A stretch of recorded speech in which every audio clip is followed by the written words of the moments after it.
আজ আবার একটি ইতিহাস নিয়ে আপনাদের সামনে হাজির হয়েছি। আজ জানবো আমরা একজন মুসলিম শাসক সম্পর্কে, যে কিনা একজন রোগাক্রান্ত এবং দুর্বল শরীরের ব্যক্তি ছিলেন এবং তিনি বাংলার রাজধানী নবদ্বীপের মতো একটি রাজধানীকে দখল করেছিলেন। এবং আপনারা জেনে অবাক হবেন যে মাত্র 18 জন সৈন্য নিয়ে সে বাংলার রাজধানী নবদ্বীপকে দখল করেছিলেন।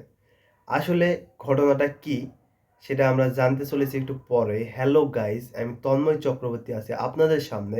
আজ আমরা জানতে চলেছি সেই মুসলিম শাসক সম্পর্কে, যে কিনা ছিলেন ইখতিয়ার উদ্দিন মোহাম্মদ বিন বখতিয়ার খলজি, যিনি একজন দুর্বল এবং রোগাক্রান্ত শরীরের ব্যক্তি ছিলেন এবং তিনি কিভাবে মাত্র 18 জন সৈন্য নিয়ে বাংলার রাজধানী নবদ্বীপকে দখল করেছিলেন। আজ আমরা জানবো সেই ইতিহাস সম্পর্কে। দেরি না করে আমাদের সঙ্গে থাকুন এবং সেই ইতিহাস সম্পর্কে জেনে নেওয়া যাক। চলুন। আজ থেকে প্রায় 800 বছর আগে বাংলায় কোনো রাজা ছিল না। ফলে হিন্দু এবং মুসলিম শাসকরা মিলেমিশে রাজত্বপাঠ চালাতেন। তখনও বাংলা তথা বাংলার রাজধানী নবদ্বীপ ছিল সম্পূর্ণ স্বাধীন। আর ঠিক সেই সময়ে একজন মুসলিম তুর্কি শাসক, যিনি কিনা ইতিহাসকে পাল্টে দিয়েছিলেন। হ্যাঁ, আপনারা ঠিকই ধরেছেন, তিনি ছিলেন ইখতিয়ার উদ্দিন মোহাম্মদ বিন বখতিয়ার খলজি। এখন আপনাদের মনে প্রশ্ন আসতেই পারে যে কে ছিলেন এই মোহাম্মদ বিন বখতিয়ার খলজি। তাহলে চলুন জেনে নেওয়া যাক যে মোহাম্মদ বিন বখতিয়ার খলজির ইতিহাস। মোহাম্মদ বিন বখতিয়ার খলজি আফগানিস্তানে জন্মগ্রহণ করেছিলেন। ভারতবর্ষে আসার পর কেউ তাকে সম্মান করত না এবং তিনি একজন অবহেলিত সৈন্য ছিলেন। তিনি অবহেলিত ছিলেন কারণ তার শরীর ছিল খুবই দুর্বল এবং রোগাক্রান্ত, কিন্তু তার মনে ছিল অদম্য সাহস বাংলাকে জয় করার জন্য। সেই সময় বাংলার রাজধানী ছিল নবদ্বীপ এবং রাজা লক্ষণ সেন একজন হিন্দু রাজা, যিনি কিনা সেই সময় নবদ্বীপকে শাসন করতেন। তিনি অনেকটা জনপ্রিয় ছিলেন এবং নবদ্বীপ সেই সময় সব দিক দিয়ে সমৃদ্ধ ছিল।